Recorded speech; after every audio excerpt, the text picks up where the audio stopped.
ಶ್ರೀಗುರುಭ್ಯೋ ನಮಃ ಹರಿ ಓಂ ಯತ್ಪದಂ ವೇದ ಸಂವೇದ್ಯಂ ಕಟಾಕ್ಷೇಣಾಪಿ ವೀಕ್ಷಿತುಂ ನ ಕ್ಷಮಂತೆ ವಿಮತಯಸ್ತಮುಪಾಸೇ ಶ್ರಿಯಃ ಪತಿಂ ಮಯಿ ಸ್ಥಿತೋ ಮದಂಗೇಶು ಸ್ವತಂತ್ರೋ ವ್ಯಾಪ್ತವಾನ್ ಹರಿಃ ಸ ವಿಷ್ಣುಶ್ಚ ಸ್ವತಂತ್ರಂ ಮಾಂ ಸ್ವೇಚ್ಛಯಾ ವರ್ತಯತ್ಯಜಃ ಸ್ವಾತ್ಮನಸ್ತಸ್ಯ ಪೂಜಾಸ್ಯುಃ ಮನೋವಾಕ್ಕಾಯವೃತ್ತಯಃ ಮಮೈತಾಃ ಇತಿ ಕರ್ತಾರಂ ಉದ್ದೇಶ್ಯಂಚ ಹರಿಂ ಸ್ಮರೇತ್. ಧರ್ಮ ವಿಜ್ಞಾನ ವೈರಾಗ್ಯ ಪರಮೈಶ್ವರ್ಯಶಾಲಿನಃ ಆನಂದತೀರ್ಥ ಭಗವತ್ಪಾದಾನ್ ವಂದೇ ನಿರಂತರಂ. ಸ ಪದ್ಮನಾಭತೀರ್ಥಾರ್ಕ ಗೋಗಣೋಸ್ತು ದೃಶೇ ಮಮ ನ ತತ್ವಮಾರ್ಗೇ ಗಮನಂ ವಿನಾ ಯದುಪಜೀವನಂ. ಆನಂದತೀರ್ಥೋಪದಿಷ್ಟೋ ನಿಧಿರ್ನಾರಾಯಣಃ ಹ್ವಯಃ ಪ್ರದರ್ಶಿತೋ ಯೇನ ಸಮ್ಯಕ್ ಜಯತೀರ್ಥಂ ತಮಾಶ್ರಯೇ. ವೀಂದ್ರಾರೂಢಪದಾಸಕ್ತಂ ರಾಜೇಂದ್ರಮುನಿಸೇವಿತಂ ಶ್ರೀಕವೀಂದ್ರಮುನಿಂ ವಂದೇ ಭಜತಾಂ ಚಂದ್ರಸನ್ನಿಭಂ. ವಾಸುದೇವಪದದ್ವಂದ್ವಪಾರಿಜಾಸಕ್ತಮಾನಸಂ ಪದವ್ಯಾಖ್ಯಾನಕುಶಲಂ ವಾಗೀಶಯತಿಮಾಶ್ರಯೇ. ಮಹಾಪ್ರವಾಹಿನಿ ಭೀಮಾ ಯಸ್ಯ ಮಾರ್ಗಮದಾನ್ಮುದಾ ರಘುವರ್ಯೋ ಮುದಂ ದದ್ಯಾತ್ ಕಾಮತ್ಯಾರ್ಥಪ್ರದಾಯಕಃ. ಅರ್ಥಿಕಲ್ಪಿತಕಲ್ಪೋಯಂ ಪ್ರತ್ಯರ್ಥಿಗಜಕೇಸರಿ ವ್ಯಾಸತೀರ್ಥಗುರುರ್ಭೂಯಾದಸ್ಮದಿಷ್ಟಾರ್ಥಸಿದ್ಧಯೇ. ಸತ್ಯಾಭಿಜ್ಞಕರಾಬ್ಜೋತ್ಥಾನ್ ಪಂಚಾಶದ್ವರ್ಷಪೂಜಕಾನ್ ಸತ್ಯಪ್ರಮೋದತೀರ್ಥಾರ್ಯಾನ್ ನೌಮಿ ನ್ಯಾಯಸುಧಾರತಾನ್. ಮಹಾನುಭಾವರಾದ ಪದ್ಮನಾಭ ತೀರ್ಥರ ಮಹಿಮೆಯನ್ನು ಇಷ್ಟು ಹೊತ್ತು ಕೇಳಿದ್ದೀರಿ. ಎಷ್ಟು ಕೇಳಿದರೂ ಕಡಿಮೆ ಇದೆ. ಅವರ ಸೌಭಾಗ್ಯ, ಅವರ ಸ್ಥಾನ, ಅವರ ಮಾನ, ಅವರು ಮಾಡಿದಂತಹ ಕಾರ್ಯ, ಅವರ ಗ್ರಂಥಗಳು, ಅವರ ಪರಂಪರೆ, ಅವರು ಮಾಡಿದಂತಹ ಸಿದ್ಧಾಂತದ ಪ್ರಸಾರ, ಅವರು ನೀಡಿದ ವೈಷ್ಣವ ದೀಕ್ಷೆ, ಇವುಗಳು ಒಂದೊಂದನ್ನು ಆಲೋಚನೆ ಮಾಡಿದಾಗಲೂ ಕೂಡ ಬಹಳ ಅಗಾಧ ಅಂತ ಅನ್ನಿಸ್ತದೆ, ಆಶ್ಚರ್ಯ ಅನ್ನಿಸ್ತದೆ. ಜೊತೆಗೆ ಅವರ ಉಪಕಾರದ ಹೊರೆ ನಮ್ಮ ಮೇಲೆ ಎಷ್ಟಿದೆ ಅನ್ನೋದು ಗೊತ್ತಾಗುತ್ತೆ. ಒಂದೊಂದಾಗಿ ತಿಳಿಯುವ ಪ್ರಯತ್ನ ಮಾಡೋಣ. ಇದೀಗ ನೀವು ಕೇಳಿದಂತೆ ಯಃ ಕರ್ನಾಟಕ ಪೂರ್ವ ಸಜ್ಜನ ಗುರು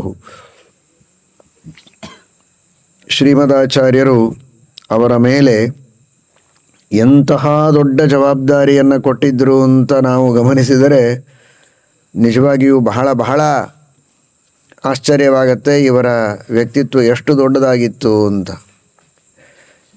ಇನ್ಯಾವ ಮಾನದಂಡಗಳೂ ಬೇಡ, ಒಂದೇ ಒಂದು ಮಾನದಂಡ, ಶ್ರೀಮದಾಚಾರ್ಯರ ಪೂರ್ಣ ವಿಶ್ವಾಸಕ್ಕೆ ಪಾತ್ರರಾಗಿದ್ದರು ಅನ್ನೋದೇ ಒಂದು ದೊಡ್ಡದಾದ ಇವರ ವ್ಯಕ್ತಿತ್ವ. ಇವರ ಮಹತ್ವದ ಮಾನದಂಡ ಶ್ರೀಮದಾಚಾರ್ಯರಿಗೆ ಅಷ್ಟು ಪ್ರೀತಿ ಪಾತ್ರರಾಗಿದ್ದರು ಅಂತ. ಇಲ್ಲಾಂದರೆ ಇಂಥ ದೊಡ್ಡ ಜವಾಬ್ದಾರಿ ಕೊಡಲಿಕ್ಕೆ ಹೇಗೆ ಸಾಧ್ಯ? ಪ್ರೀತಿ ಪಾತ್ರರು ಅಂದರೆ ಸುಮ್ಮನೆ ಏನೋ ಒಂದು ವಿಶ್ವಾಸ ಪ್ರೀತಿ ಅಂತ ಆ ತರಹ ಅಲ್ಲ. ಇವರಿಂದ ಮಹಾಕಾರ್ಯ ಆಗುವುದಕ್ಕೆ ಸಾಧ್ಯ ಇದೆ ಅನ್ನುವಂತಹ ವಿಶ್ವಾಸ. ಯಾವ ಕಾಲದಲ್ಲಿ ಸುಮ್ಮನೆ ಒಂದು ಕಡೆಗೆ ಕುಳಿತು ಉಪನ್ಯಾಸ ಮಾಡಿದರೆ ಎಲ್ಲ ಕಡೆಗೆ ಇವತ್ತಿನ ಎಲೆಕ್ಟ್ರಾನಿಕ್ ಮಾಧ್ಯಮದಲ್ಲಿ ಸುಲಭವಾಗಿ ಎಲ್ಲರಿಗೂ ತಲುಪುವಂತಹ ವ್ಯವಸ್ಥೆ ಇದ್ದ ಕಾಲ ಅಲ್ಲ ಅದು. ಕಾಲ್ನಡಿಗೆಯಿಂದ ನಡೆದು ನಡೆದು ಮನೆಗಳಿಗೆ ಹೋಗಿ ತತ್ವಗಳ ಪ್ರಚಾರವನ್ನು ಮಾಡಿದರೆ ತತ್ವಗಳನ್ನು ಎಲ್ಲರ ಮನಸ್ಸಿಗೆ ಮುಟ್ಟಿಸುವ ಸಾಧ್ಯತೆ ಇತ್ತು ಅಷ್ಟೇ. ಅಂತಹ ಕಾಲ. ಒಂದು ಕಡೆಗೆ ಕುಳಿತಲ್ಲಿ ಉಪನ್ಯಾಸ ಮಾಡಿದರೆ 100 ಜನ ಕೇಳೋ ಹಾಗೂ ಇಲ್ಲ. ಧ್ವನಿವರ್ಧಕದ ವ್ಯವಸ್ಥೆಯೂ ಇರಲಿಲ್ಲ. ಇನ್ನು ದೂರದಲ್ಲಿದ್ದವರಿಗೆ ಮುಟ್ಟಿಸುವುದಂತೂ ಬಹಳ ಅಸಾಧ್ಯವಾದ ಕೆಲಸ. ತಾವೇ ಹೋಗಬೇಕು, ಅಷ್ಟಷ್ಟು ಜನರಿಗೆ ಉಪದೇಶ ಮಾಡಬೇಕು, ಅವರನ್ನು ಸನ್ಮಾರ್ಗದಲ್ಲಿ ತರಬೇಕು, ಅವರ ತಲೆಯಲ್ಲಿರುವಂತಹ ಅನೇಕ ಸಂಶಯಗಳನ್ನು ಪರಿಹಾರ ಮಾಡಬೇಕು. ಇನ್ನು ಅನೇಕ ಮತಗಳ ಪ್ರಭಾವ ಅವರ ಮೇಲಿದ್ದಾಗ ಅದೆಲ್ಲವನ್ನು ದೂರ ಮಾಡಲಿಕ್ಕೆ ಆ ಎಲ್ಲ ಮತಗಳ ದೋಷವನ್ನು ತೋರಿಸಿಕೊಡಬೇಕು. ಶ್ರೀಮದಾಚಾರ್ಯರ ಮತದಲ್ಲಿರುವಂತಹ ವೈಶಿಷ್ಟ್ಯವನ್ನು ತಿಳಿಸಿಕೊಡಬೇಕು. ಇಷ್ಟೆಲ್ಲವನ್ನು ಮಾಡುವಂತಹ ಕೆಲಸ ಇದು ಸಾಧಾರಣ ಕೆಲಸ ಅಲ್ಲ. ಏನೋ ಒಂದು ಊರು ಜವಾಬ್ದಾರಿ ನಿನ್ನದಪ್ಪ ಅಂತ ಹೇಳಿದರೆ ಮಾತು ಬೇರೆ. ಯಃ ಕರ್ನಾಟಕ ಪೂರ್ವ ಸಜ್ಜನ ಗುರು. ಕರ್ನಾಟಕ, ಆಂಧ್ರ, ತೆಲಂಗಾಣ, ಮಹಾರಾಷ್ಟ್ರ, ತಮಿಳುನಾಡು ಹಾಗೂ ಉತ್ತರ ಭಾರತ, ಹೀಗೆ ಕೇರಳ, ಎಲ್ಲ ಪ್ರಾಂತಗಳಲ್ಲಿರುವಂತಹ ಜನರಿಗೆ ತತ್ವೋಪದೇಶ ಮಾಡುವ ಕೆಲಸ ನಿಮ್ಮದು. ಪ್ರತಿಯೊಂದು ರಾಜ್ಯಗಳಿಗೆ ಹೋಗಬೇಕು, ಪ್ರತಿಯೊಂದು ಜಿಲ್ಲಾ, ತಾಲೂಕಾ, ಊರುಗಳು, ಮನೆಗಳು, ಪ್ರತಿಯೊಬ್ಬ ವ್ಯಕ್ತಿಯನ್ನು ಸಂಪರ್ಕಿಸಿ ನೀವು ನಿಮ್ಮ ಶಿಷ್ಯರಿಂದ ಪ್ರಶಿಷ್ಯರಿಂದಲೋ ಅವರನ್ನು ಕರೆಸಿ ಅವರಿಗೆ ಉಪದೇಶ ಮಾಡಿ ಅವರಿಗೆ ದೀಕ್ಷೆ ಕೊಡಬೇಕು, ತಪ್ತ ಮುದ್ರಾಧಾರಣ ಮಾಡಿಸಬೇಕು, ಮಂತ್ರೋಪದೇಶ ಮಾಡಬೇಕು, ಅವರ ಮನಸ್ಸಿನಲ್ಲಿರುವ ಶಂಕೆಗಳಿಗೆಲ್ಲ ಪರಿಹಾರ ನೀಡಬೇಕು. ಬೌದ್ಧಿಕ ಕೆಲಸ ಇದೆ ಇಲ್ಲಿ, ಬರೀ ಸುಮ್ಮನೆ ತಪ್ತ ಮುದ್ರಾಧಾರಣ ಮಾಡುವುದಲ್ಲ. ಇವತ್ತು ಸುಲಭ, ಎಲ್ಲರೂ ವಿಷ್ಣು ಭಕ್ತಿಯಿಂದ ಬಂದು ನೀವು ತಪ್ತ ಮುದ್ರಾಧಾರಣ ಮಾಡಿಸಿಕೊಳ್ತೀರಾ. ಇದಲ್ಲ. ಯಾಕೆ ನಾವು ತಪ್ತ ಮುದ್ರಾಧಾರಣೆ ಮಾಡಿಸಿಕೊಳ್ಳಬೇಕು? ನಾವು ಯಾಕೆ ವೈಷ್ಣವ ಮತವನ್ನು ಸ್ವೀಕಾರ ಮಾಡಬೇಕು? ನಾವು ಬೇರೆ ಬೇರೆ ಮತಗಳನ್ನು ಅನುಸರಣೆ ಮಾಡುತ್ತೇವೆ ಅಂತನ್ನುವಂತಹ ಕಾಲ ಅದು. ಅದನ್ನು ಮನಸ್ಸಿನಲ್ಲಿ ತಂದುಕೊಳ್ಳಿ.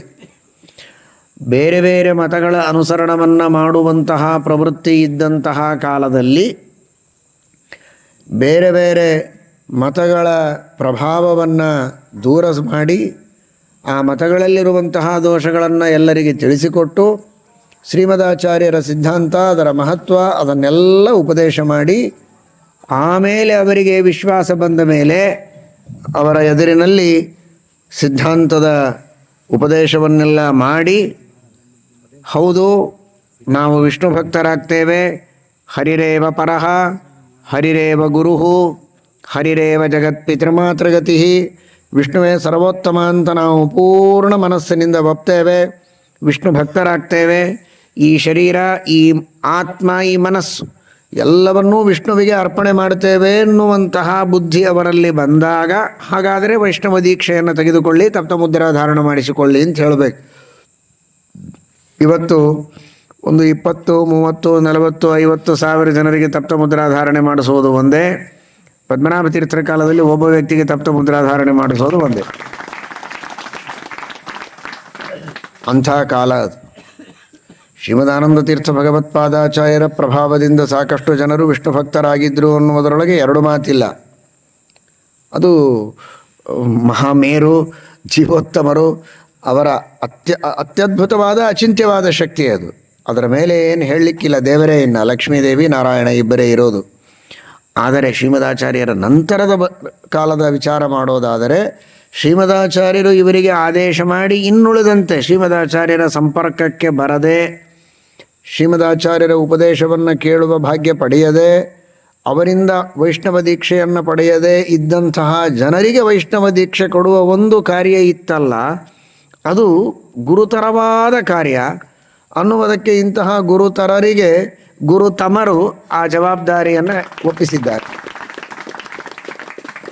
ಈ ಕಾರ್ಯವನ್ನು ನೀವು ಮಾಡಬೇಕು ಅಂತ. ಇದು ಆರಾಧನೆ ಇದೆ, ಏನೋ ಒಂದು ವಿಷಯ ಹೇಳಬೇಕು ಅಂತ ಹಾಗೆ ತಿಳ್ಕೋಬೇಡಿ. ನಿಜವಾಗಿ ಇದನ್ನು ಮನಸ್ಸಿನಲ್ಲಿ ಚಿಂತನೆ ಮಾಡಿ. ಎಂಥ ಸ್ಥಾನ ಇದೆ, ಏನದು ಪದ್ಮನಾಭ ತೀರ್ಥರು ಅಂದರೆ ಅಂತ ಅಷ್ಟು ತಿಳಿದು ಭಕ್ತಿಯಿಂದ ನಮಸ್ಕಾರ ಮಾಡೋದಷ್ಟೇ. ನಾವಿನ್ನೇನು ಮಾಡ್ತೀವಿ? ಭೂಯಿಷ್ಠ ಅಂತೆ ನಮ ಉಕ್ತಿಂ ವಿಧೇಮ ಅಷ್ಟೆ, ಅವರು ಮಾಡಿದ ಉಪಕಾರಕ್ಕೆ. ಅಲ್ಲ, ನಮಗೇನು ಮಾಡಲಿಲ್ವಲ್ಲ ಅಂತ ಅನಬೇಡಿ.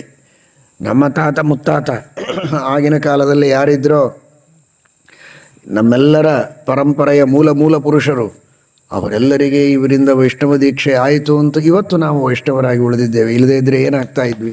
ಪದ್ಮನಾಭ ತೀರ್ಥರು, ನರಹರಿ ತೀರ್ಥರು, ಮಾಧವ ತೀರ್ಥರು, ಅಕ್ಷೋಭ್ಯ ತೀರ್ಥರು, ಇವರೆಲ್ಲ ಕ್ರಮವಾಗಿ ಅದನ್ನು ಬೆಳೆಸ್ತಾ ಮುಂದಿನ ಪರಂಪರೆಯಲ್ಲಿ ಬಂದಿದ್ದಾರೆ. ಶ್ರೀಮಠ್ ಟೀಕಾಕೃತ್ಪಾದರೇ ಮೊದಲಾದ ಮಹಾಜ್ಞಾನಿಗಳು.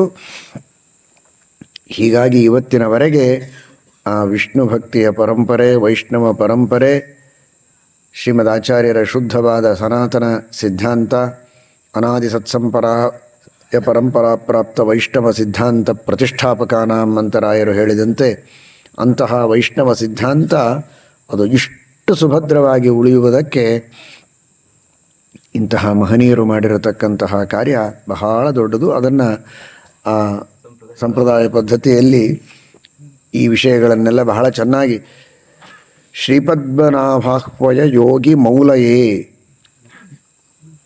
ಒಬ್ಬೊಬ್ಬರಿಗೆ ಒಂದೊಂದು ದೇವರನ್ನು ಕೊಟ್ಟರು ಅಂತ ಹೇಳುವಾಗ ಪದ್ಮನಾಭ ತೀರ್ಥರಿಗೆ ಯಾವ ದೇವರನ್ನು ಕೊಟ್ಟರು ಅಂತ ಸಂಪ್ರದಾಯ ಪದ್ಧತಿಯಲ್ಲಿ ಹೃಷಿಕೇಶ ತೀರ್ಥರು ತಿಳಿಸ್ತಾರೆ.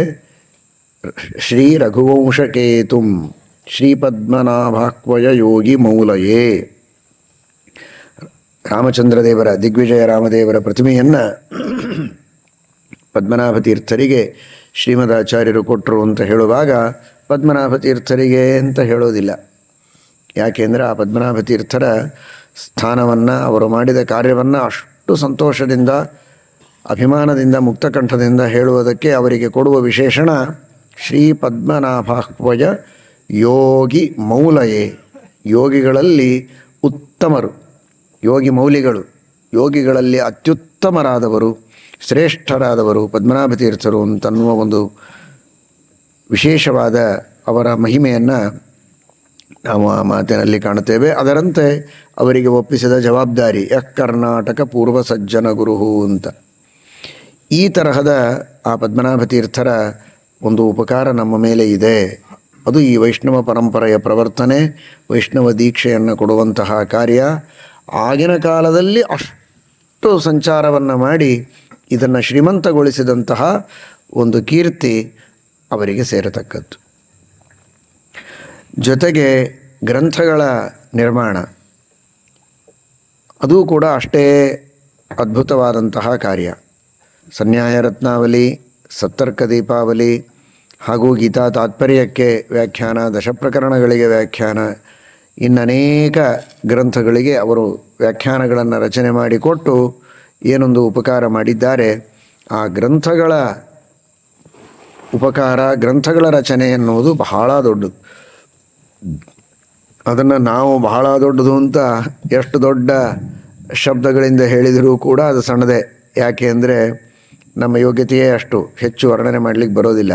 ಆದ್ದರಿಂದ ನಾವು ಬಹಳ ಅಂತ ಶಬ್ದ ಆಡೋದಕ್ಕಿಂತ ಟೀಕಾಕೃತ್ಪಾದರಂತಹ ಟೀಕಾಕಾರರು, ಯಾವ ಟೀಕಾಕೃತ್ಪಾದರು ವಿದ್ಯಾಧಿರಾಜ ತೀರ್ಥರು, ರಘುನಾಥ ತೀರ್ಥರು, ಶ್ರೀಪಾದರಾಜರು, ವ್ಯಾಸರಾಜರೇ ಮೊದಲಾದ ಜ್ಞಾನಿಗಳಿಗೆ ಮಾನ್ಯರಾಗಿದ್ದಾರೆ, ಯಾರ ಗ್ರಂಥಗಳ ಮೇಲೆ ಇವರೆಲ್ಲ ಪಾಠ ಪ್ರವಚನಾದಿಗಳನ್ನು ಮಾಡ್ತಾ, ಕೆಲವರು ವ್ಯಾಖ್ಯಾನಗಳನ್ನು ರಚನೆ ಮಾಡಿ ಅದರ ಸಮರ್ಥನೆಯನ್ನು ಮಾಡಿ, ಆ ಒಂದೊಂದು ವಾಕ್ಯಗಳ ವಿರೋಧವೂ ಬರದೇ ಇದ್ದಂತೆ ತಾವು ಸಿದ್ಧಾಂತಗಳ ಮಂಡನೆಯನ್ನು ಮಾಡಿದ್ದಾರೆ. ಮುಂದೆ ಬಂದಂತಹ ಮಹನೀಯರು ತಾವು ಹೇಳಿದ ವಿಷಯಕ್ಕೆ ಟೀಕಾ ವಿರೋಧ ಬರುತ್ತೆ ಅಂದರೆ ಆ ಬರದೇ ಇರೋ ಹಾಗೆ ವ್ಯವಸ್ಥೆಯನ್ನು ಮಾಡಿಕೊಂಡು ತಮ್ಮ ಸಿದ್ಧಾಂತವನ್ನು ನಿರೂಪಣೆ ಮಾಡ್ತಾರೆ. ಅಂತಹ ಪ್ರತಿಯೊಬ್ಬರೂ ತತ್ವಗಳನ್ನು ನಿರ್ಣಯ ಮಾಡುವುದಕ್ಕೆ ಟೀಕಾಕೃತ್ಪಾದರ ವಚನ ಇದು ಅಂತಿಮ ನಿರ್ಣಯ ಅಂತ. ಶ್ರೀಮದಾಚಾರ್ಯರ ನಂತರದಲ್ಲಿ ಶ್ರೀಮದಾಚಾರ್ಯರ ಅಭಿಪ್ರಾಯಗಳನ್ನು ತಿಳಿಸುವುದಕ್ಕೆ ಟೀಕಾಕೃತ್ಪಾದರ ವಚನ ಇದು ಅವಶ್ಯಕ, ಅಂತಿಮ ಅನ್ನುವ ಅರ್ಥದಲ್ಲಿ ಗೌರವವನ್ನು ಸಲ್ಲಿಸ್ತಾ ಬಂದದ್ದು. ಅಂಥ ಟೀಕಾಕೃತ್ಪಾದರು ಒಂದು ಅಕ್ಷರ ಆಡ್ತಾರೆ ಅಂದರೆ ಅದು ಅದಕ್ಕೆ ಬಹಳ ಮಹತ್ವದ. ಅವರು ಯಾಕಂದರೆ ಮಾತು ಬಹಳ ಕಡಿಮೆ ಆಡ್ತಾರೆ, ಬಹಳ ಸಂಕ್ಷಿಪ್ತವಾಗಿ ಮಾತನಾಡುವಂಥವ್ರು. ಬಹಳಷ್ಟು ಶ್ಲೋಕಗಳನ್ನು, ಬಹಳಷ್ಟು ಸಾಹಿತ್ಯವನ್ನು ಹೀಗೆ ಬೆಳೆಸಿದವರಲ್ಲ, ಪುಟ್ಟ ಪುಟ್ಟ ಮಾತಿನಲ್ಲಿ ಹೇಳುವಂಥದ್ದು. ದೀಧಿತಿಕಾರರ ಬಗ್ಗೆ ಹೇಳುವಂತಹ ಮಾತಿದೆ, ಲಿಖನ ಸಂಕ್ಷೇಪ ನಿರ್ಬಂಧಿನ ಅಂತ. ಸಂಕ್ಷಿಪ್ತವಾಗಿ ಬರೆಯಬೇಕು ಅಂತ ಒಂದು ನಿರ್ಬಂಧವನ್ನು ಇಟ್ಟುಕೊಂಡಿದ್ದಾರೆ ರಘುನಾಥ ಶಿರೋಮಣಿಗಳು ಅಂತ ಹೇಳ್ತಾರೆ. ಹಾಗೆ ಅತೀ ಸಂಕ್ಷಿಪ್ತವಾಗಿ ಮಾತನಾಡುವಂತಹ, ಗಂಭೀರವಾದ ವಚನಗಳನ್ನು ಪ್ರಯೋಗ ಮಾಡುವಂತಹ ಒಂದು ಶೈಲಿ ಟೀಕಾಕೃತ್ಪಾದರ ಶೈಲಿ ಅಂತ ಹೇಳೇನೆ ವ್ಯಾಸರಾಜರು ಚಿತ್ರೈ ಪದೈಶ್ಚ ಗಂಭೀರೈ ಅಂತ ಬಹಳ ಗಂಭೀರವಾದಂತಹ ಪದಗಳು ಟೀಕಾಕೃತ್ಪಾದರ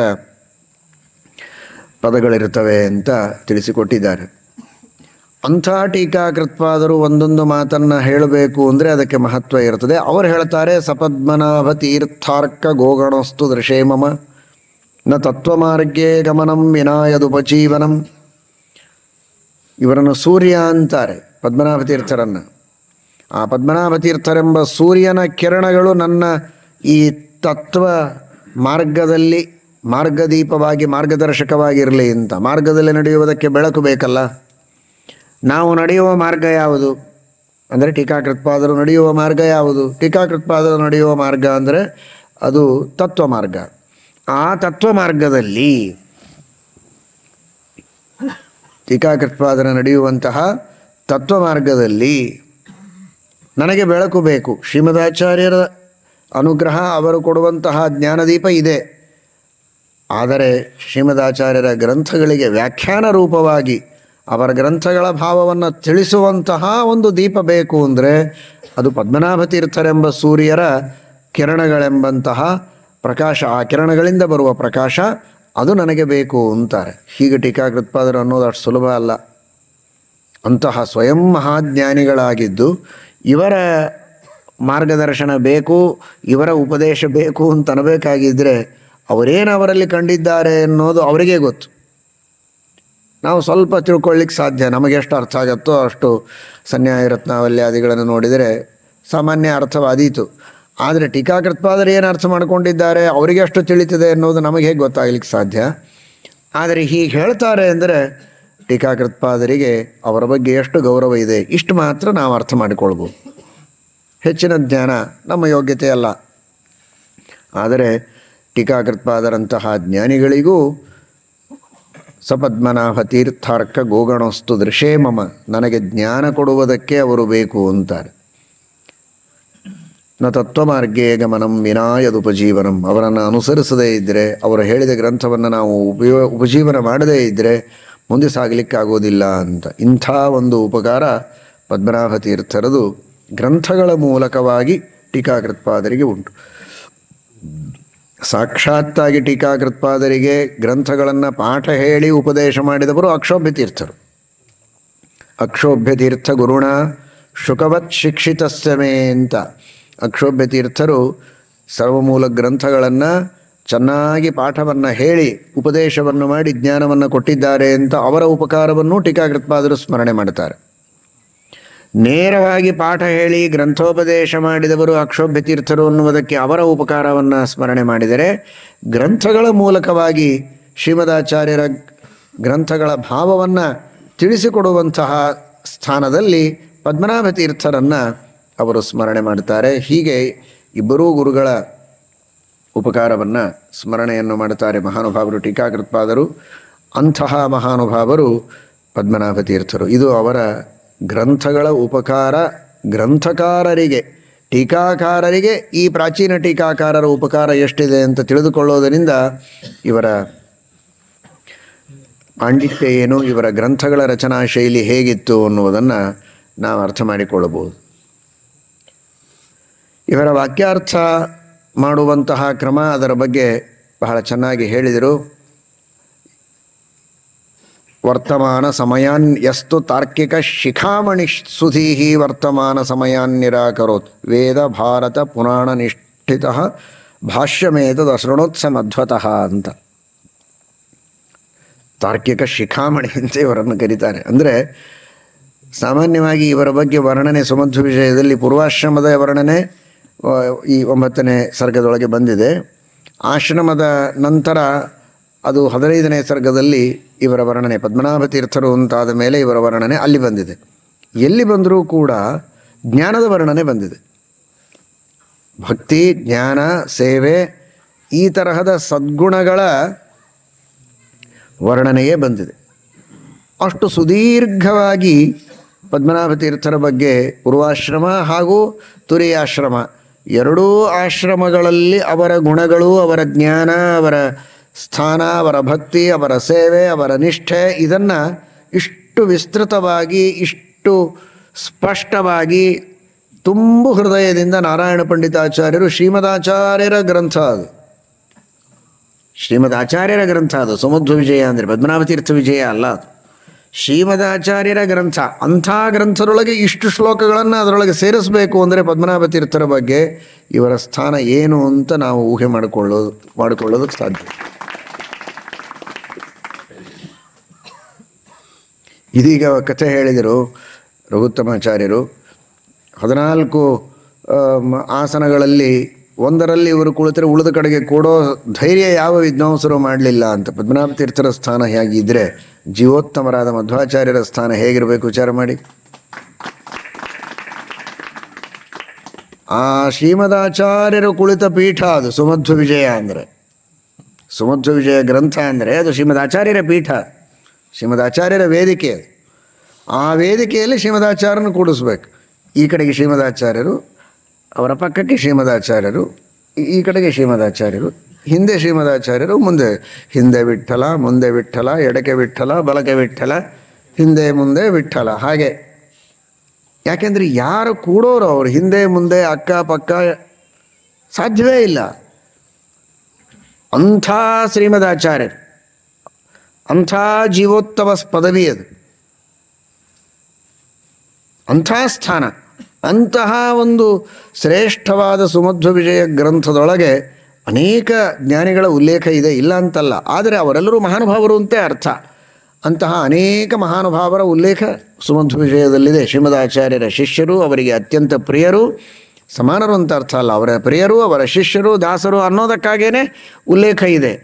ಅದರೊಳಗೂ ಪದ್ಮನಾಭ ತೀರ್ಥರ ಉಲ್ಲೇಖ, ವಿಷ್ಣು ತೀರ್ಥರ ಉಲ್ಲೇಖ ಬಹಳ ವಿಶೇಷವಾಗಿ ಸುಮಧ್ವ ವಿಜಯದಲ್ಲಿ ಬರುತ್ತೆ. ಅಂದರೆ ಶ್ರೀಮದಾಚಾರ್ಯರಿಗೆ ಪದ್ಮನಾಭ ತೀರ್ಥರಾಗಲಿ ವಿಷ್ಣು ತೀರ್ಥರಾಗಲಿ ಅತ್ಯಂತ ಪ್ರೀತಿಯ ಶಿಷ್ಯರು, ವಿಶೇಷವಾದ ಅವರ ಅನುಗ್ರಹಕ್ಕೆ ಪಾತ್ರರಾಗಿದ್ದರು ಅನ್ನುವುದಕ್ಕೆ ಇದು ದ್ಯೋತಕ. ಎಲ್ಲರೂ ಅನುಗ್ರಹಕ್ಕೆ ಪಾತ್ರರೇ, ಇವರಲ್ಲಿ ಒಂದು ಪ್ರೀತಿ ವಿಶೇಷ ಇತ್ತು ಅನ್ನುವುದು ಆ ನಾರಾಯಣ ಪಂಡಿತಾಚಾರ್ಯರ ವರ್ಣನೆಯಿಂದ ನಮಗೆ ಗೊತ್ತಾಗ್ತದೆ.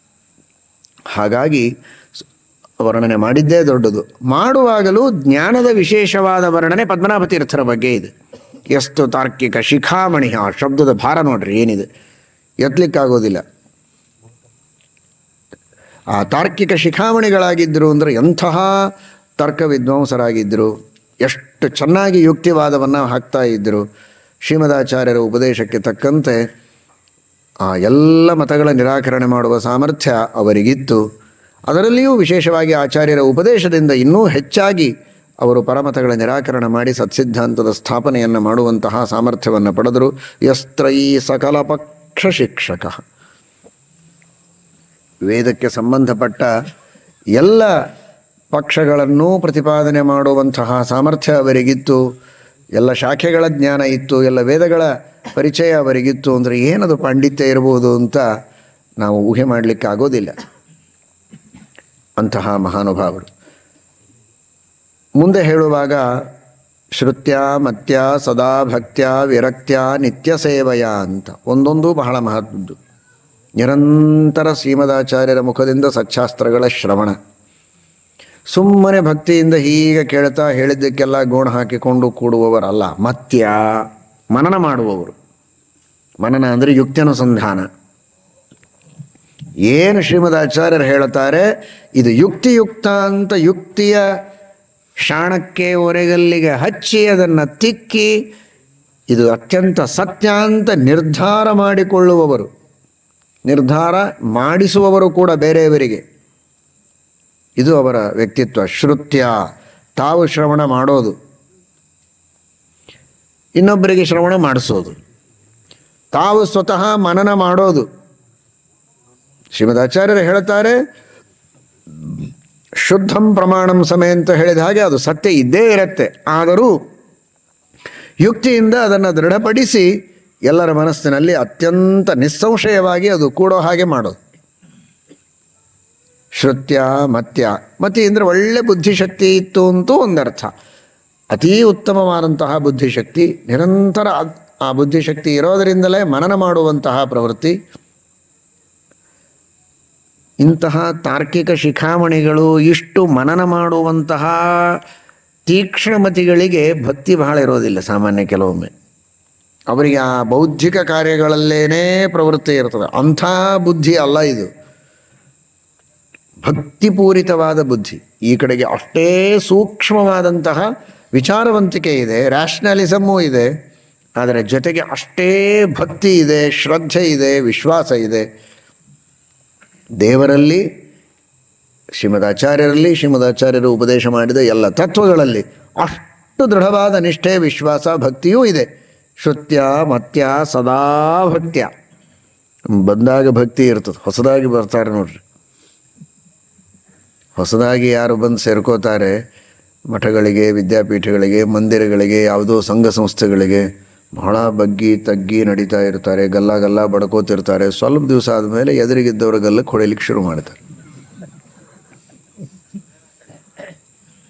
ಅನೇಕ ಸಮಿತಿಗಳಲ್ಲಿ, ಅನೇಕ ಸಂಘ ಸಂಸ್ಥೆಗಳಲ್ಲಿ ಪರಿಸ್ಥಿತಿ ಅನುಭವಿಸಿರ್ತೀರಲ್ಲ ನೀವು. ಬಂದಾಗ ಹೇಗಿರ್ತಾರೆ, ಆಮೇಲೆ ನಿಮ್ಮ ಪರಿಸ್ಥಿತಿ ಏನಾಗ್ತದೆ ಪಕ್ಕದೊಳಗಿದ್ದವರು. ಸದಾ ಭಕ್ತ್ಯ, ಪ್ರಾರಂಭದಲ್ಲಿ ಭಕ್ತಿ ಅಲ್ಲ, ನಿರಂತರವಾದಂತಹ ಭಕ್ತಿ. ಅವರ ಮೊದಲನೇ ದಿವಸನೂ ಅದೇ ಭಕ್ತಿ, ಕೊನೆಯವರೆಗೂ ಅದೇ ಭಕ್ತಿ. ಉಪನ್ಯಾಸ ಕಾಲಗಳಲ್ಲಿ ಭಕ್ತಿ ಬರ್ತದೆ ಕೆಲವರಿಗೆ ಪೂಜಾ ಕಾಲದಲ್ಲಿ ಭಕ್ತಿ ಬರ್ತದೆ, ಇನ್ಯಾವಾಗೋ ನಮಸ್ಕಾರ ಮಾಡೋ ಮುಂದೆ ಕೆಲವರಿಗೆ ಭಕ್ತಿ ಬರ್ತದೆ, ಅಥವಾ ಕಷ್ಟದಲ್ಲಿದ್ದಾಗ ಭಕ್ತಿ ಬರ್ತದೆ. ಒಬ್ಬೊಬ್ಬರಿಗೆ ಒಂದೊಂದು ರೀತಿ ಭಕ್ತಿ ಬರ್ತಾ ಇರ್ತದೆ. ಇವರಿಗೆ ಯಾವಾಗ ಬರ್ತಿತ್ತು? ಸದಾ ಭಕ್ತ್ಯ. ಸುಖವಾಗಲಿ ಬಹು ದುಃಖವಾಗಲಿ ಸಖ ನೀನಾಗಿರು ಪಾಂಡುರಂಗ. ಏನಿದ್ರೂ ಭಕ್ತಿ, ಸುಖ ಇರಲಿ ದುಃಖ ಇರಲಿ, ಹಗಲಿರಲಿ ರಾತ್ರಿ ಇರಲಿ, ಪಾಠ ಇರಲಿ ಪೂಜೆ ಇರಲಿ, ವಾಕ್ಯಾರ್ಥ ಇರಲಿ, ತತ್ವೋಪದೇಶ ಮಾಡುವಂತಹ ಸಂದರ್ಭ ಇರಲಿ, ವೈಷ್ಣವ ದೀಕ್ಷೆ ಕೊಡುವ ಸಂದರ್ಭ ಇರಲಿ, ಕಾಲ್ನಡಿಗೆಯಿಂದ ಸಂಚಾರ ಮಾಡುವಂತಹ ಸಂದರ್ಭ ಇರ್ಬೋದು, ತೀಕ್ಷ್ಣಮತಿಯಿಂದ ಯುಕ್ತಿವಾದ ಹಾಕುವಂತಹ ಪ್ರಸಂಗ ಇದ್ದರೂ ಕೂಡ ಒಂದು ಮೂಲೆಯಲ್ಲಿ ಭಗವಂತನ ಚಿಂತನ ಇದ್ದೇ ಇರ್ತಾ ಇತ್ತು. ಆ ಭಕ್ತಿ ಯಾವಾಗಲೂ ಜಾಗರೂಕವಾಗಿತ್ತು ಅನ್ನುವ ಅರ್ಥದಲ್ಲಿ ನಾರಾಯಣ ಪಂಡಿತಾಚಾರ್ಯರು, ಅವರೇನು ಸಾಮಾನ್ಯರಲ್ಲ, ಮಹಾಜ್ಞಾನಿಗಳು. ಅಂತಹ ಮಹಾಜ್ಞಾನಿಗಳು ಹೇಳ್ತಾರೆ ಸದಾ ಭಕ್ತ್ಯ. ಶ್ರುತ್ಯ ಮತ್ಯ ಸದಾ ಭಕ್ತ್ಯ ಅಂತಾರೆ. ಆ ಸದಾ ಭಕ್ತ್ಯ ಅನ್ನೋದು ಎಲ್ಲದಕ್ಕೂ ವಿಶೇಷಣ. ಅದು ಹೇಗೆ ವಿಶಿಷ್ಟಾಚಾರ್ಯ ಸಂಪದ ಅಂತ ಅನುವ್ಯಾಖ್ಯಾನದೊಳಗೆ ಅದನ್ನು ಎಲ್ಲ ಕಡೆಗೂ ಅನ್ವಯ ಮಾಡಿಕೊಳ್ಬೇಕು ಅಂತ ಟೀಕಾಕೃತ್ಪಾದರು ಹೇಳ್ತಾರೆ. ಹಾಗೆ ಸದಾ ಶ್ರುತ್ಯ ಸದಾ ಮತ್ಯ ಸದಾ ಭಕ್ತ್ಯ.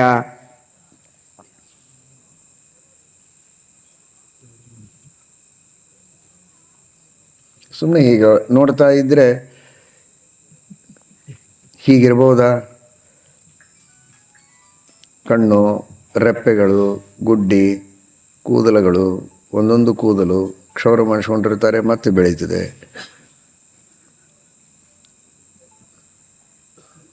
ನಗೋದಲ್ಲ. ಈ ತರಹ ನೋಡಿದಾಗ ಈ ತರಹ ತನ್ನಷ್ಟಕ್ಕೆ ತಾನೇ ಆಗಲಿಕ್ಕೆ ಸಾಧ್ಯ ಇದೆಯಾ? ಯಾರೂ ಮಾಡಿದವರಿಲ್ಲದೆ ತನ್ನಷ್ಟಕ್ಕೆ ತಾನೇ ಈ ರೀತಿ ಪ್ರಕ್ರಿಯೆ ನಡೆಯಬಹುದಾ?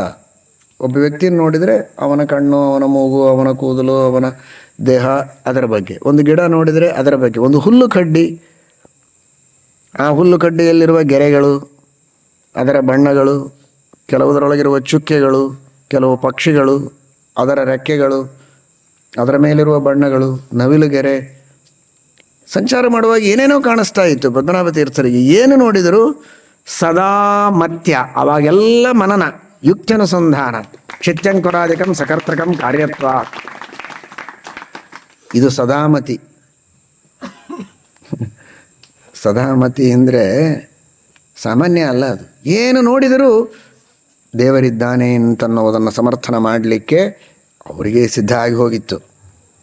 ಶಿಷ್ಯರಿಗೆ ನೋಡಿದಿರಾ, ಹೀಗಿದೆ, ಇದನ್ನು ಯಾರು ಸೃಷ್ಟಿ ಮಾಡದೆ ಹೀಗಿರ್ಲಿಕ್ಕೆ ಸಾಧ್ಯ ಇದೆಯಾ? ಇಷ್ಟು ಸುಂದರವಾದಂತಹ ಪಕ್ಷಿಗಳಿವೆ, ಇಷ್ಟು ಸುಂದರವಾದ ಪರ್ವತ ಇದೆ, ಇಷ್ಟು ಸುಂದರವಾಗಿ ನದಿ ಹರಿತಾ ಇದೆ, ಇದು ಯಾರು ಮಾಡದೆ ಹೇಗಾಗತ್ತೆ? ಇದೆಲ್ಲ ಮತಿ, ಇದೇ ಯುಕ್ತನುಸಂಧಾನ. ಜೊತೆಗೆ ಶಾಸ್ತ್ರದ ಆಧಾರವನ್ನೂ ಕೊಡ್ತಾರೆ.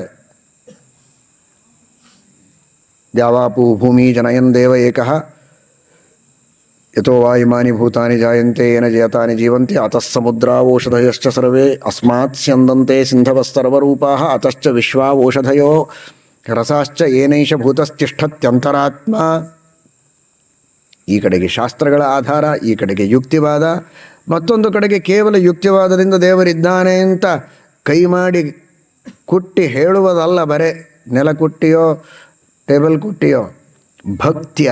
ಭಕ್ತಿಯಿಂದ ಅನುಸಂಧಾನ ಬರುವಂತೆ, ಪ್ರೀತಿ ಉಕ್ಕೇರುವಂತೆ ಅದನ್ನು ಹೇಳುವಂತಹ ಇಂತಹ ಒಂದು ವಿಚಿತ್ರವಾದ ಗುಣಗಳ ಸಮಾವೇಶ ಅಲ್ಲಿತ್ತು. ಶ್ರುತ್ಯ ಮತ್ಯ ಸದಾ ಭಕ್ತ್ಯ, ಸದಾ ಶ್ರುತ್ಯ ಸದಾ ಮತ್ಯ ಸದಾ ಭಕ್ತ್ಯ ಸದಾ ವಿರಕ್ತ್ಯ. ಇದು ಬಹಳ ಮಹತ್ವದ್ದು. ಎಷ್ಟು ವೈರಾಗ್ಯದಿಂದ ಕೂತಿರಲ್ಲ, ಏನಾದರೂ ನಿಮಗೆ ಈ ಉಪ್ಪಿಟ್ಟಿನ ಕಡೆ ಗಮನ ಇದೆಯಾ? ಇಲ್ಲ. ಇದು ವೈರಾಗ್ಯ ಅಲ್ವಾ? ಎಷ್ಟೊತ್ತಿರುತ್ತೆ? ಇನ್ನು 10 ನಿಮಿಷ. ಆಮೇಲೆ ಉಪ್ಪಿಟ್ಟು ಸದಾ ವಿರಕ್ತಿ ಅಲ್ಲ. ಪುರಾಣ ಕೇಳುವಾಗ ಏನೇನೋ ಹೇಳ್ತಾರೆ, ನಾನಾ ವಿಧವಾದ ಪಾಪಗಳಿಗೆ ನಾನಾ ವಿಧವಾದ ನರಕಗಳನ್ನು ಹೇಳ್ತಾರೆ. ಭಾರೀ ವೈರಾಗ್ಯ ಬರ್ತದೆ. ತಾತ್ಕಾಲಿಕ ಪುರಾಣ ವೈರಾಗ್ಯ ಅಂತ ಹೆಸರಿದೆ ಅದಕ್ಕೆ. ಹಾಗಲ್ಲ ಇವರ ವೈರಾಗ್ಯ. ಸದಾ ವಿರಕ್ತ್ಯ, ಸದಾ ಶ್ರುತ್ಯ, ಸದಾ ಮತ್ಯ, ಸದಾ ವಿರಕ್ತ್ಯ.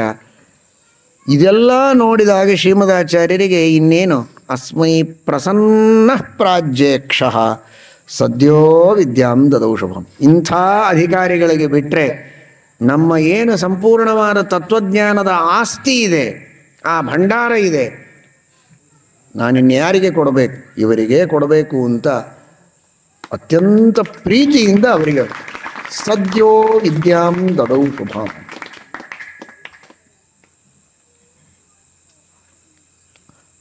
ಅಷ್ಟು ಪ್ರೀತಿಯಿಂದ ತಡಮಾಡದಂತೆ ಅವರನ್ನು ಕಂಡಂತಹ ಶ್ರೀಮದಾಚಾರ್ಯರು ಅವರ ಗುಣಗಳಿಗೆ ಪ್ರಸನ್ನರಾಗಿ ಕೊಟ್ಟದ್ದು. ಅದಕ್ಕೇನು ಒಂದೊಂದು ಶಬ್ದಗಳಿಗೂ ಕೃತ್ಯವನ್ನು ಹೇಳ್ತಾ ಹೋದರೆ ಮುಗಿಯೋದೇ ಇಲ್ಲ ಅಂತ ಅದಕ್ಕೆ ಹೇಳಿದ್ನಲ್ಲ. ಅವರು ಸ್ವಯಂ ಟೀಕಾಕೃತ್ಪಾದರು ಪದ್ಮನಾಭ ತೀರ್ಥರ ಬಗ್ಗೆ ವರ್ಣನೆ ಮಾಡಿದರು ಅಂತ ಕೇಳಿದಿರಿ. ನಾರಾಯಣ ಪಂಡಿತಾಚಾರ್ಯರು ಕೂಡ ಅವರು ಅನುವ್ಯಾಖ್ಯಾನಕ್ಕೆ ಟೀಕೆಯನ್ನು ಬರೆದಂಥವರು, ಸ್ವಯಂ ಮಹಾನುಭಾವರು, ಗ್ರಂಥಕಾರರು. ಅವರು ಒಂದೊಂದು ಮಾತುಗಳನ್ನು ಪದ್ಮನಾಭ ತೀರ್ಥರ ಬಗ್ಗೆ ಆಡಬೇಕಾದರೆ ಅದರ ಮಹತ್ವ ಬಹಳ ಇರ್ತದೆ. ಪ್ರಸನ್ನ ಅಂತಂದಿದ್ದಾರೆ. ಅದರ ಮಹತ್ವ ಶ್ರೀಮದಾಚಾರ್ಯ ಹೇಳಿಕೊಟ್ಟಿದ್ದಾರೆ. ಯದ್ಗುರು ಸುಪ್ರಸನ್ನ ಸನ್ ದದ್ಯಾತ್ತನ್ನನ್ಯಥಾ ಭವೇತ್. ವಿದ್ಯೆಯನ್ನು ಪಡೆದುಕೊಳ್ಳೋದು ಬೇರೆ, ವಿದ್ಯೆಯನ್ನು ಗುರುಗಳು ದಯಪಾಲಿಸ್ತಾರೆ. ಅದರೊಳಗೆ ಏನೋ ಮನಸ್ಸಿಲ್ಲದೆ ಕೊಡೋದು, ಕಾಡಿಬೇಡಿ ಅವರಿಂದ ಪಡೆದುಕೊಳ್ಳೋದು, ಯಾರಿಗೋ ಹೇಳೋ ಮುಂದೆ ಕಿವಿಗೊಟ್ಟು ಕೇಳೋದು, ಅಥವಾ ರಿಕಾರ್ಡ್ ಕೇಳಿ ವಿದ್ಯೆಯನ್ನು ಪಡೆಯೋದು, ಇದೆಲ್ಲ ಬೇರೆ. ಆ ಗುರುಗಳಿಗೆ ಗೊತ್ತೇ ಇರೋದಿಲ್ಲ ಯಾರ್ಯಾರು ಇದನ್ನು ಕೇಳ್ತಾರೆ ಅಂತ ಅವರಿಗೆ. ಅದಲ್ಲ. ಯದ್ಗುರು ಸುಪ್ರಸನ್ನ ಸಂದತ್ಯ. ಶಿಷ್ಯನ ಗುಣಗಳಿಂದ ಪ್ರಸನ್ನರಾಗಿ ಗುರುಗಳು ಏನು ಉಪದೇಶ ಮಾಡ್ತಾರೋ ಅದು ಅವನಿಗೆ ಫಲಕಾರಿಯಾಗ್ತದೆ ಅಂತ ಹೇಳಿದ್ದಾರೆ. ಆ ತರಹದ ವಿದ್ಯೆಯನ್ನು ಪಡೆದುಕೊಂಡಿದ್ದಾರೆ ಪದ್ಮನಾಭ ತೀರ್ಥರು ಅಂತ ನಾರಾಯಣ ಪಂಡಿತಾಚಾರ್ಯರು ಅದನ್ನು ಉಲ್ಲೇಖ ಮಾಡ್ತಾರೆ. ಅಸ್ಮೈ ಪ್ರಸನ್ನ ಪ್ರಾಜ್ಯೇಕ್ಷ ಸದ್ಯೋ ವಿದ್ಯಾಂ ದದೌ ಶುಭಾಂ. ಆ ತರಹದ ವ್ಯಕ್ತಿತ್ವ. ಸುಧಾದಲ್ಲಿ ಒಂದು ಮಾತು ಬರ್ತದೆ, ವಿದ್ಯಾಚಾರವತೆ ಆಗಾಮಿನಿ ಸೂರ್ಯೋಪರಾಗೆ ಅಸ್ಮೈ ಗಾಂ ದಾಸ್ಯಾಮಿ. ಒಬ್ಬ ಒಳ್ಳೆ ಸದಾಚಾರಿಯಾದಂತಹ ವ್ಯಕ್ತಿ, ವಿದ್ಯಾವಂತ, ಅಂಥವನಿಗೆ ಗೋದಾನ ಮಾಡಬೇಕು ಅಂತ ಸೂರ್ಯಗ್ರಹಣ ಕಾಲದಲ್ಲಿ ಮಾಡಿದರೆ ಬಹಳ ಪುಣ್ಯ ಅಂತ ಆಗಾಮಿನಿ ಸೂರ್ಯೋಪರಾಗೆ ಗಾಂ ದಾಸ್ಯಾಮಿ ಅಂತ ಸಂಕಲ್ಪ ಮಾಡ್ತಾರೆ ಅಂತ ಶ್ರೀಮನ್ಯಾಯಸುಧಾದಲ್ಲಿ ಬರ್ತದೆ, ವಿದ್ಯಾಧಿಕರಣದಲ್ಲಿ. ಹಾಗೆ ಆ ರೀತಿ ಪರವಾಗಿಲ್ಲ, ಬಹಳ ಒಳ್ಳೆಯವರು ಇವರು, ಇನ್ನು ಸ್ವಲ್ಪ ದಿವಸ ಹೀಗೆ ಸೇವೆ ಮಾಡಿಕೊಂಡಿರಲಿ ಅಂದರೆ ಇನ್ನೂ ಪಕ್ವ ಆಗ್ತಾರೆ. ಆಮೇಲೆ ಇವರಿಗೆ ವಿದ್ಯಾಂ ದಾಸ್ಯಾಮಿ ಅಂತ ಸಂಕಲ್ಪ ಮಾಡಲಿಲ್ಲ ಶ್ರೀಮದಾಚಾರ್ಯ. ಆಗಾಮಿನ್ಯಾಂ ವಿಜಯದಶಮ್ಯಾಂ ವಿದ್ಯಾಂ ದಾಸ್ಯಾಮಿ, ಅಕ್ಷಯ ತೃತೀಯಾಯಾಂ ವಿದ್ಯಾಂ ದಾಸ್ಯಾಮಿ ಸಂಕಲ್ಪ ಮಾಡಲಿಲ್ಲ. ಮತ್ತು ಏನು ಸಂಕಲ್ಪ? ಸದ್ಯೋ ವಿದ್ಯಾಂ ದದೌ ಶುಭಾಂ. ಇಷ್ಟು ಗುಣಗಳು ಪಕ್ವ ಆಗಿದೆ, ಇನ್ಯಾಕೆ ತಡ ಅಂದರು. ಸದ್ಯೋ ವಿದ್ಯಾಂ ದದೌ ಶುಭಾಂ. ಸಮಾನೇ ಅಹನಿ ಅಂತ ಅರ್ಥ. ಸದ್ಯ ಅದೇ ದಿನ ಪಾಠವನ್ನು ಪ್ರಾರಂಭ ಮಾಡಿದ್ದಾರೆ. ಯಾಕೆಂದರೆ ಪಕ್ವ ಆಗಿದೆ ಗುಣಗಳು, ಇನ್ನೇನು ಪರೀಕ್ಷೆ ಮಾಡೋದು. ಎಲ್ಲ ಗುಣಗಳು ಇವರಲ್ಲಿವೆ ಅಂತ ಅವರಿಗೆ ವಿದ್ಯೆಯನ್ನು ಧಾರೆ ಎರೆದು ಕೊಡಬೇಕಾಗಿದ್ದರೆ ಏನು ಪದ್ಮನಾಭ ತೀರ್ಥರಲ್ಲಿರುವಂತಹ ಆ ಗುಣಗಳ ಮೇಲನ, ಗುಣಗಳ ಪಕ್ವತೆ, ಆ ಗುಣಗಳ ಉತ್ತುಂಗತೆ, ಇವುಗಳನ್ನೆಲ್ಲ ನೋಡಿದರೆ ಆಶ್ಚರ್ಯವಾಗತ್ತೆ. ಅಂತಹ ಮಹಾನುಭಾವರು ಪದ್ಮನಾಭ ತೀರ್ಥ ಶ್ರೀಪಾದಂಗಳವರು. ಇನ್ನೂ ಅನೇಕ ಶ್ಲೋಕಗಳಿವೆ ಅವರ ಮಹಿಮೆಯನ್ನು ತಿಳಿಸುವಂತಹ ಶ್ಲೋಕಗಳು. ಆ ಎಲ್ಲ ಅವರ ಮಹಿಮೆಗಳನ್ನು ಯಥಾಶಕ್ತಿ ಚಿಂತನವನ್ನು ಮಾಡಿ, ಆ ಚಿಂತನ ಮೇಲಿಂದ ಮೇಲೆ ಬರುವಂತೆ ಪದ್ಮನಾಭ ತೀರ್ಥರು, ಟೀಕಾಕೃತ್ಪಾದರು, ನಾರಾಯಣ ಪಂಡಿತಾಚಾರ್ಯರು ಇವರೆಲ್ಲ ಪದ್ಮನಾಭ ತೀರ್ಥರು ತಮ್ಮ ಗುಣಗಳ ವರ್ಣನೆ ನಮ್ಮ ಮನಸ್ಸಿಗೆ ಬರೋ ಹಾಗೆ ತಾವೇನು ಪದ್ಮನಾಭ ತೀರ್ಥರ ಬಗ್ಗೆ ಹೇಳಿದ್ದಾರೆ ಆದರೂ ನಮ್ಮ ತಲೆಯಲ್ಲಿ ಬರಬೇಕು ಅನ್ನುವುದಕ್ಕೋಸ್ಕರ ಟೀಕಾಕೃತ್ಪಾದರು, ನಾರಾಯಣ ಪಂಡಿತಾಚಾರ್ಯರೇ ಮೊದಲಾದ ಎಲ್ಲ ಮಹನೀಯರು ನಮಗೆ ಅನುಗ್ರಹವನ್ನು ಮಾಡಬೇಕು. ಅಂತಹ ಗುಣಗಳ ಅನುಸಂಧಾನವನ್ನು ಮಾಡುತ್ತಾ ಅವರಿಗೆ ಪ್ರದಕ್ಷಿಣೆ ನಮಸ್ಕಾರಗಳನ್ನು ಹಾಕಿ ಅವರ ಆರಾಧನೆಯನ್ನು ಮಾಡಿ ವಿಶೇಷವಾಗಿ ಅವರಿಂದ ನಮ್ಮ ಎಲ್ಲ ದೋಷಗಳ ಪರಿಹಾರ ಆಗಿ ಉತ್ತಮವಾದ ಗುಣಗಳೆಲ್ಲ ನಮ್ಮಲ್ಲಿ ಬಂದು ಶ್ರೀಮದಾಚಾರ್ಯರ ಶಾಸ್ತ್ರಗಳನ್ನು ಅಧ್ಯಯನ ಮಾಡಿ ಮೋಕ್ಷ ಮಾರ್ಗದಲ್ಲಿ ನಡೆಯುವಂತೆ ಮೋಕ್ಷ ಮಾರ್ಗದಲ್ಲಿ ಉತ್ತಮವಾದ ಬೆಳಕನ್ನು ನೀಡಿ ಅವರು ಅನುಗ್ರಹ ಮಾಡಲಿ ಅಂತ ಪ್ರಾರ್ಥನೆ ಮಾಡೋಣ. ಎಲ್ಲರೂ ಹೇಳಿ: ಸಪದ್ಮನಾಭ ತೀರ್ಥಾರ್ಕ ಗೋಗಣೋಸ್ತು ದೃಶೇ ಮಮ ನ ತತ್ವಮಾರ್ಗೇ ಗಮನಂ ವಿನಾಯದುಪಜೀವನಂ. ಅದಕ್ಕಾಗಿ ಟೀಕಾಕೃತ್ಪಾದರು ಇವರನ್ನು ಸೂರ್ಯ ಅಂತಂತಾರೆ. ಪದ್ಮನಾಭ ತೀರ್ಥರು ಅಂದರೆ ಸೂರ್ಯ ಇದ್ದ ಹಾಗೆ ಅಂತ. ಅದು ಪದ್ಮನಾಭ ಎಂಬ ಶಬ್ದದಿಂದ ತೋರಿ ಬರ್ತದೆ ಅಂತ ಒಂದು ಕಡೆಗೆ ಶ್ರೀಮನ್ಯಾಯ ಸುಧಾ ವ್ಯಾಖ್ಯಾನದಲ್ಲಿ ತಿಳಿಸಿಕೊಡ್ತಾರೆ. ಪದ್ಮಂ ನಯತೀತಿ ಪದ್ಮನಃ ಅಂದರೆ ಸೂರ್ಯ, ಪದ್ಮನವತ್ ಆಭಾ ಯಸ್ಯ ಸಹ ಪದ್ಮನಾಭ ಅಂತ. ಪದ್ಮ ಅದನ್ನು ನಯತಿ ಅಂದರೆ ಅದರ ವಿಕಾಸಕ್ಕೆ ಕಾರಣನಾಗ್ತಾನೆ ಸೂರ್ಯ. ಆದ್ದರಿಂದ ಪದ್ಮನ ಅಂದರೆ ಸೂರ್ಯ, ಸೂರ್ಯನಂತೆ ಕಾಂತಿ ಉಳ್ಳವರು, ಸೂರ್ಯ ಸದೃಶರು ಅಂತ. ಆ ಪದ್ಮನಾಭ ಎಂಬ ಶಬ್ದವೇ ಇವರು ಸೂರ್ಯ ಸದೃಶರು ಅನ್ನುವುದನ್ನು ತಿಳಿಸಿಕೊಡ್ತದೆ. ಹಾಗಾಗಿ ಟೀಕಾಕೃತ್ಪಾದರು ಸಪದ್ಮನಾಭ ತೀರ್ಥಾರ್ಕ ಗೋಗಣೋಸ್ತು ದೃಶೇ ಮಮ ನ ತತ್ವಮಾರ್ಗೇ ಗಮನಂ ವಿನಾಯದುಪಜೀವನಂ ಅಂತ ಹೇಳಿದ್ದು ಅಷ್ಟು ಸುಸಂಗತವಾದದ್ದು ಅಂತ ನಮಗೆಲ್ಲ ಅರ್ಥವಾಗ್ತದೆ. ಅಂತಹ ಮಹಾನುಭಾವರ ಅನುಗ್ರಹ ನಮ್ಮ ಮೇಲೆ, ನಿಮ್ಮ ಮೇಲೆ, ಎಲ್ಲರ ಮೇಲೆ ಆಗಲಿ ಎಂಬುದಾಗಿ ಪ್ರಾರ್ಥನೆಯನ್ನು ಮಾಡೋಣ. ಶ್ರೀಕೃಷ್ಣಾರ್ಪಣಮಸ್ತು.